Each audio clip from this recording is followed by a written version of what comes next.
Hello guys. आशा करता हूँ आप सभी लोग बहुत अच्छे होंगे। तो हमने अपने पिछले वीडियो में पैक्ड अनपैक्ड अरे और स्टैटिक डायनेमिक एसोसिएटिव अरे तक पढ़ दिया था। तो अब आगे की वीडियो में मूव करते हैं जिसमें हम लोग पढ़ेंगे डायनेमिक अरे ऑफ एसोसिएटिव अरे और एसोसिएटिव अरे ऑफ डायनेमिक अरे। और ये जो अरे मैनिपुलेशन मेथड्स है ये हम लोग बाद में पढ़ेंगे। डिक्लेयरिंग पैक्ड एंड अनपैक्ड अरे ये हम लोग ऑलरेडी देख चुके हैं पैक्ड और अनपैक्ड अरे में। तो ये वाला जो 6th पॉइंट है वो हम लोग इस वीडियो के बाद पढ़ेंगे। तो इस वीडियो में पढ़ने वाला है कि हम लोग एसोसिएटिव अरे का डायनेमिक अरे कैसे बना सकते हैं और डायनेमिक अरे का एसोसिएटिव अरे कैसे बना सकते हैं। ये चीज़ें भी बहुत इंपॉर्टेंट है क्योंकि जब आप इंडस्ट्रीज में जाओगे तो इन चीज़ों का यूज़ होता है। तो वहाँ पे आपको सिंटेक्स समझ में आना चाहिए कैसे कैसे हम लोगों ने अरेज को डिक्लेयर किया है और किस सिंटेक्स का क्या मीनिंग है। तो इस वीडियो में वो चीज़ें पढ़ेंगे। तो स्टार्ट करते हैं जब। तो सबसे पहले कॉन्सेप्ट से स्टार्ट करते हैं। तो मैंने यहाँ पे डायनेमिक अरे ऑफ एसोसिएटिव अरे सबसे पहले समझाने की कोशिश किया।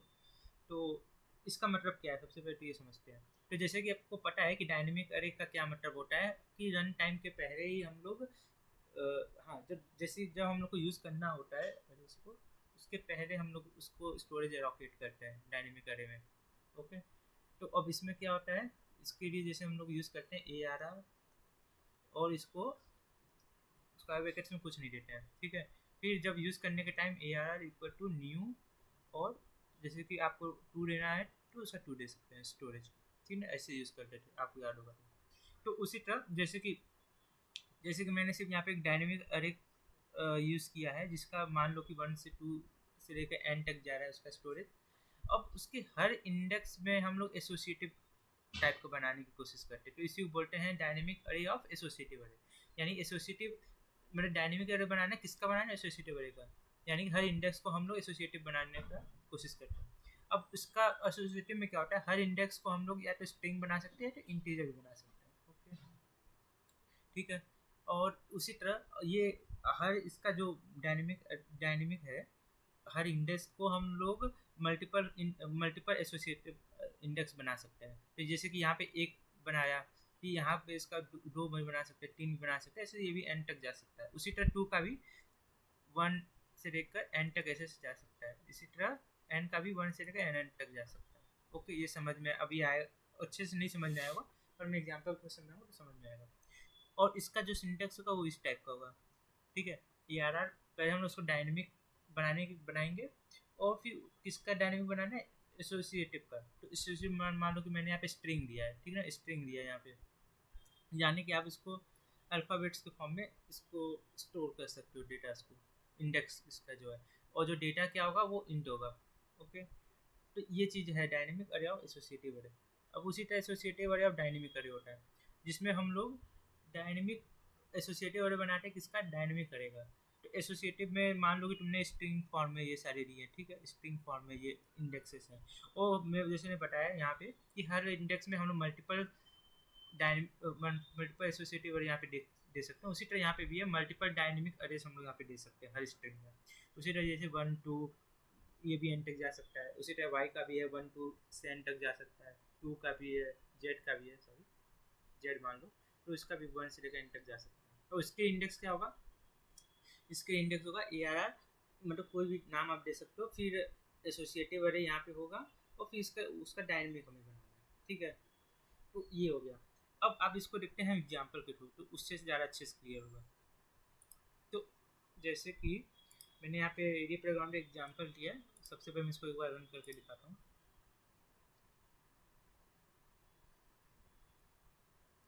हाँ तो देखो तो ये है बेसिकली सॉरी यहाँ पे ये वाला डेटा करें डायनेमिक अरे ऑफ एसोसिएटिव अरे। तो हाँ तो सबसे पहले क्या है इसके सिंटेक्स क्या है इंटीजर फॉर्म ऑफ आपको डेटा को स्टोर करना है। फ्रूट्स आपका वेरिएबल है और फिर आपने इसको डायनेमिक बनाया और फिर स्ट्रिंग दिया। ठीक है स्ट्रिंग मतलब ये आपका एसोसिएटिव अरे है जिसमें इंडेक्स होगा स्ट्रिंग टाइप का। अब फिर मैं सबसे पहले तो मैं इसमें साइज एलोकेट कर दिया कि आपको कितना डायनेमिक अरे लेना है।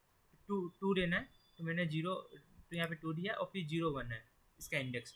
अब मैंने जैसे बताया कि हर इंडेक्स में आप मल्टीपल एसोसिएटिव अरेज को स्टोर कर सकते हो। और उसके सिंटेक्स मैंने क्या यूज़ किया देखो, जैसे कि हम लोग नॉर्मल जब एसोसिएटिव अरेज में डेटा को स्टोर करते हैं उसी टाइम मैंने यहाँ पे किया, ठीक।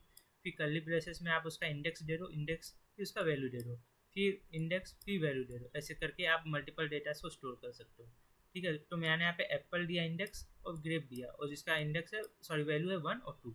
उसी टाइम मेलन का भी मैंने दिया और चेरी का दिया। अब फिर मैंने फॉर ईच लूप में इसको प्रिंट किया। तो फॉर ईच लूप बेसिकली हमेशा हम लोग अरेज के लिए ही यूज़ कर सकते हैं, इसको हम लोग स्टैटिक ऑब्जेक्ट्स के लिए यूज़ नहीं कर सकते, जैसे कि स्टैटिक मतलब स्केलर ऑब्जेक्ट्स के लिए यूज़ नहीं कर सकते, जैसे कि इंटीजर हो गया, बाइट हो गया, ये सारे आपके स्टैटिक ऑब्जेक्ट्स हैं। मतलब इनमें जो डेटा होते हैं वो पैक्ड फॉर्म में होते हैं, पर ये जो है अरेज होता है वो अनपैक्ड फॉर्म में है। तो इस वजह से हम लोग डेटास को एक के बाद एक इटरेट कर पा रहे हैं, ठीक है, एक के बाद हम लोग उसको यूज़ कर पा रहे हैं। अब देखो फ्रूट्स सबसे पहले जीरो रहेगा, फिर जीरो में भी क्या रहेगा, ये देखो देखो फॉर इसका मतलब क्या है, जैसे मैं बता रहा हूँ। सबसे पहले इसने देखो फॉर इस फ्रूट में 0 और 1 है, ठीक है, और जीरो में भी क्या है, एप्पल और ग्रेप है, ठीक है। फिर वन है, फिर 1 में क्या है, मेलन और चेरी है। तो सबसे पहले जीरो लेगा, फिर जीरो में क्या रहेगा, ये एप्पल, एप्पल को प्रिंट किया। फिर दूसरे स्टेशन में क्या रहेगा, जीरो में ही ग्रेप भी है तो ग्रेप को प्रिंट करेगा। अगर इसमें तीसरा कुछ होता, मान लो एक्स होता, तो जीरो में ही एक्स लेता वो, जब तक ये पूरा एंट्रीज का फिनिश न हो जाए। उसी तरह फिर ये जैसे ही जीरो का पूरा फिनिश हो गया, फिर ये 1 पे जाएगा, फिर 1 यहाँ पे इसने दिया, फिर 1 पे यहाँ पे आया, फिर 1 पे देखा इसने क्या है, मेलन है तो मेलन को प्रिंट करेगा, फिर चेरी है चेरी को प्रिंट किया। फिर अगर मान लो ऐसे वाई होता तो वाई को प्रिंट करता।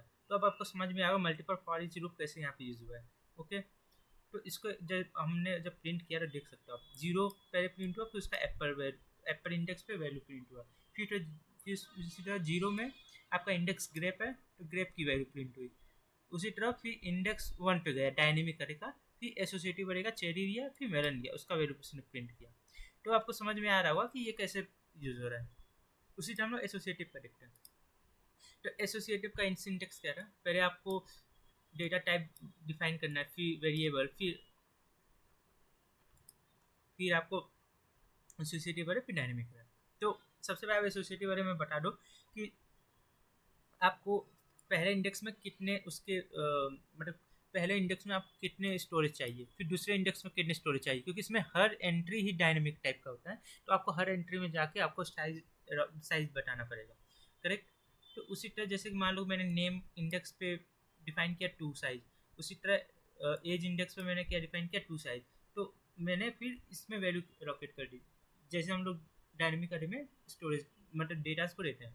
फिर उसी तरह मैंने फॉर ईच लूप का यूज़ किया है, और फिर मैंने जब रन किया तो आप देख सकते हो पहला जो इंडेक्स एज है उसका जो डायनेमिक 0 है इंडेक्स, उसका 3 वैल्यू है, फिर 1 का क्या है 4 वैल्यू। फिर उसी तरह नेम जो एसोसिएटिव अरे है उसका जो पहला इंडेक्स वो 1 है, फिर दूसरे इंडेक्स पे उसका वैल्यू 2 है। तो अब आपको समझ में आ रहा हो कैसे आप एसोसिएटिव अरे ऑफ डायनेमिक अरे और डायनेमिक अरे ऑफ एसोसिएटिव अरे बना सकते हो। यहाँ पे मैंने भले स्ट्रिंग दिया, आप इस तरह इंटीजर टाइप ऑफ डेट मतलब कि डेट इंडेक्स ले सकते हो एसोसिएटिव का, वो आप पे डिपेंड करता है, ओके। तो अब आपको ऐसा समझ में आ रहा होगा कि ये सारी चीज़ें कैसे सिंटेक्स हम लोग यूज़ कर रहे हैं, और इसको आप लोग अपनी तरफ भी ट्राई करो, क्योंकि ये चीज़ें इंडस्ट्रीज में यूज़ होती हैं, ठीक है। तो इस वीडियो बस यहीं तक रखते हैं, कि नेक्स्ट वीडियो में हम लोग पढ़ेंगे अरे मैनिपुलेशन मेथड्स, और ये भी बहुत इंपॉर्टेंट होने वाला है, क्योंकि इसमें हम लोग मल्टीपल चीज़ें पढ़ेंगे कि कैसे कौन कौन से मेथड्स यूज़ करते हैं अरे के लिए, कि अगर कुछ डेटास को सफल करना हो, किसी को सॉर्ट करना हो, किसी को मतलब मल्टीपल डेटास के एक सिंगल डेटा बनाना हो, तो वो सारी चीज़ें कैसे करेंगे वो हम लोग नेक्स्ट वीडियो में पढ़ेंगे। और एक चीज़ और, इन सारे कोड्स को आप अपने एंड में भी ट्राई करते रहो, क्योंकि तभी आपको ये चीज़ें और अच्छे से क्लियर होंगी, नहीं तो फिर ऐसा होगा कि सिर्फ आपको सिर्फ थियोरेटिकल नॉलेज ही रह जाएगा, और वो भी अच्छे से क्लियर नहीं होगा। जब आप कोड करते हो तो आपको एक एक चीज़ें सिंटेक्स वगैरह कहाँ पे क्या चीज़ आपको यूज़ करना है वो सब चीज़ें अच्छे से क्लियर होंगी। बाकी इन कोड्स का मैं लिंक तो डिस्क्रिप्शन बॉक्स में दे दूँगा, तो इन चीज़ों को अपने एंड पे ट्राई करते हो। मिलते हैं नेक्स्ट वीडियो में, तब तक के लिए गुड बाय।